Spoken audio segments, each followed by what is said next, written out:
हाँ जी, good morning students. आज इकनॉमिक्स के चैप्टर विच न्यू टॉपिक स्टार्ट करन जा रहे हैं कंज्यूमर इक्विलिब्रियम। ये तुहाडा चैप्टर नंबर 3 है।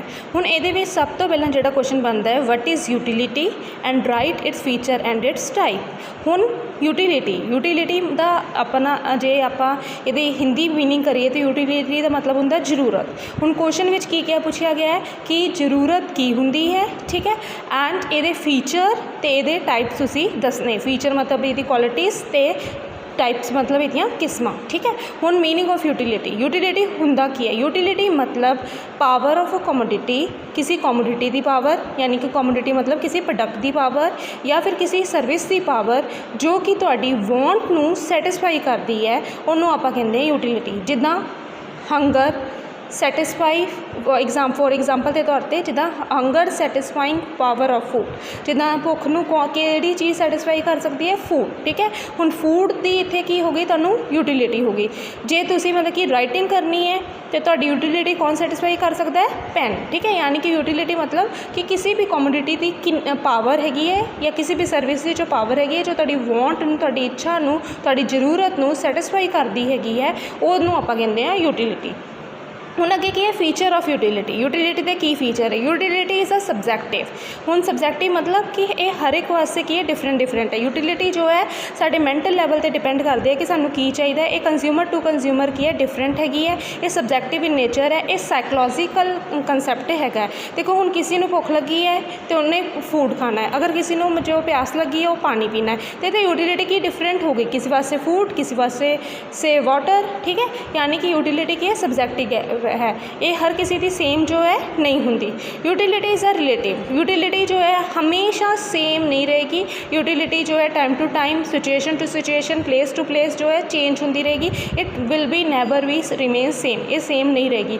हुण देखो हुण सानू भुख लगी है, असीं खाना खावांगे, ठीक है, थोड़ी देर बाद जो है हो सकता है सानू नींद आई होवे, फिर सानू नींद ही होएगा, ठीक है, या फिर ठीक है। यानी कि यूटिलिटी की है चेंज होती रहेगी, ये जो है ऑलवेज सेम नहीं रहेगी।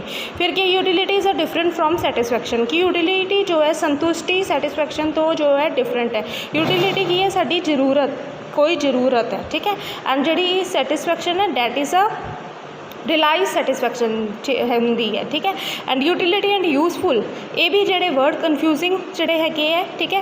हुण जी जरूरत है, यूटिलिटी है, साड़ी मंग है, वो ऑलवेज यूजफुल नहीं हो सकती। फॉर एग्जाम्पल ड्रगिस्ट परसन है, ड्रग लेंदा, वाइन लेंदा, तो वो वास्ते ड्रग एंड वाइन की है यूटिलिटी है, बट यूजफुल नहीं है because that is a harmful. Useful चीज़ां किहड़ियां होंदियां जिहड़ियां बेनीफिट दिंदियां, नुकसान नहीं पहुँचादियां, that is a usefulness. And utility जिहड़ी सानूं लगदा है कि इस वेले चाहिए है, पर वो जरूरी नहीं है कि साढ़े वास्ते बेनीफिशियल ही हो, बट यूजफुलनैस थिंग्स जिहड़ियां होंदियां वो बेनीफिशियल होंदियां। यूटिलिटी जो है ऑलवेज बेनीफिशियल नहीं होंदी, जिद्दां ड्रग एंड वाइन का एग्जाम्पल है।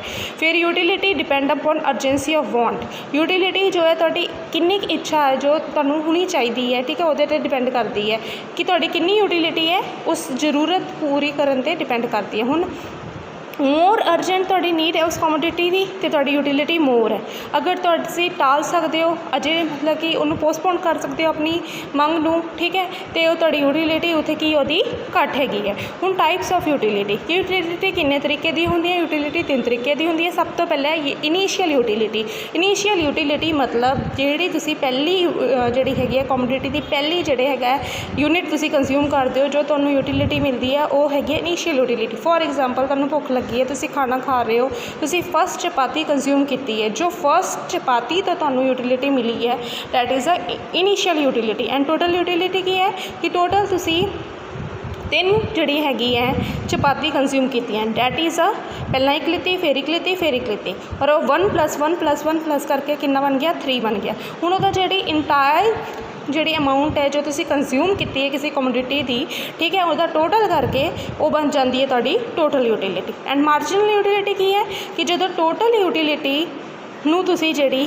हैगी है टोटल यूटिलिटी विच तुसीं जो इंक्रीज़ किया है, मार्जिनल यूटिलिटी की है कि increase in 1 number of unit, उन्होंने कहते हैं मार्जिनल यूटिलिटी। या मार्जिनल यूटिलिटी जी है एवरेज यूटिलिटी भी हैगी है कि जी टोटल यूटिलिटी है वो जो 1 यूनिट जी है तुसीं माइनस करके जी यूटिलिटी निकलती है उन्होंने कहते हैं marginal utility. And marginal utility जो है इस तरीके दे नाल भी कैलकुलेट की जाती है कि मार्जिनल यूटिलिटी जो है रेशो जो टोटल यूटिलिटी विच चेंज हो रही है due to change in the commodity, ठीक है, उस तरीके उन्होंने कहते marginal utility. MU minus marginal utility, change in total utility due to change in quantity is marginal utility.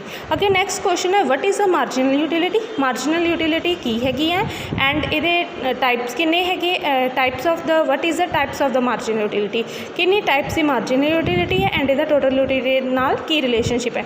Marginal utility जो है पॉजिटिव, जीरो, नैगेटिव होंदी है। मार्जिनल यूटिलिटी पॉजिटिव कदों होंदी है जदों तुसी एक एक्सट्रा यूनिट कंज्यूम करन दे नाल मार्जिनल यूटिलिटी इनक्रीज़ होंदी है, उन्होंने उदों कहते हैं पॉजिटिव। एंड जो मतलब कि तुसी एक होर यूटिलिटी कंज्यूम की एंड मार्जिनल यूटिलिटी से कोई इंपैक्ट नहीं पैंदा, that is a zero utility.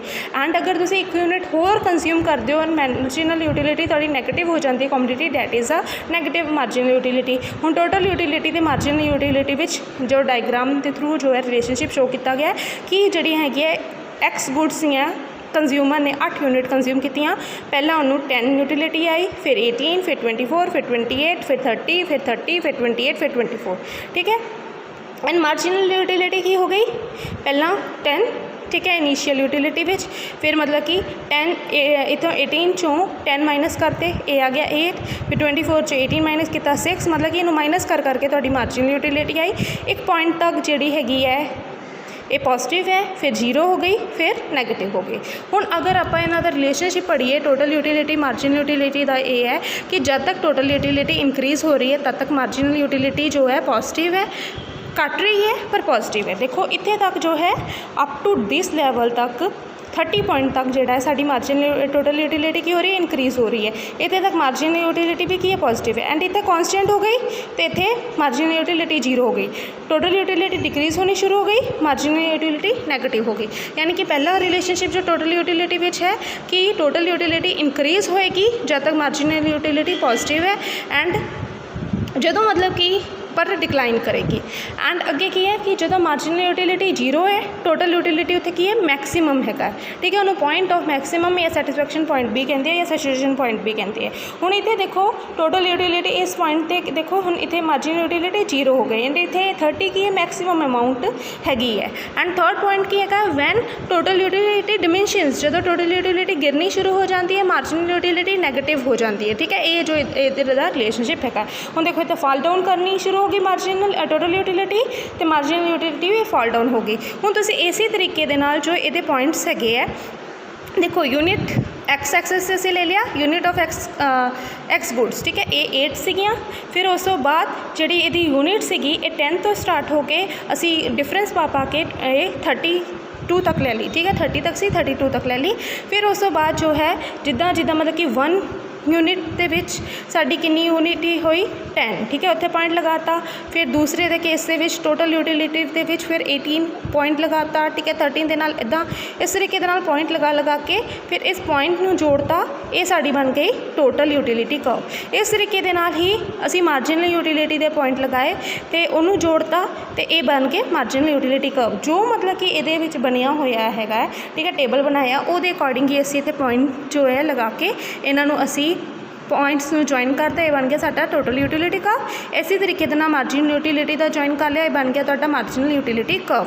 And at this point जो 6 पॉइंट सीगा इत्थे 30 जी पॉइंट है ये मैक्सिमम टोटल यूटिलिटी इत्थे हैगी है, ठीक है, एंड इत्थे जी हैगी है मार्जिनल यूटिलिटी जी नैगेटिव हैगी है। इस तरीके के नाल जो ये शो हो रहा है एंड डायग्राम भी यही शो कर रहा है कि जो टोटल यूटिलिटी इंक्रीज़ हो रही है मार्जिनल यूटिलिटी पॉजिटिव है बट डिक्लाइन कर रही है, जिथे टोटल यूटिलिटी मैक्सिमम है उत्थे मार्जिनल यूटिलिटी जीरो है, जिथे टोटल यूटिलिटी फॉल डाउन करनी शुरू हो गई उत्थे मार्जिनल यूटिलिटी जो है नैगेटिव होनी शुरू हो गई।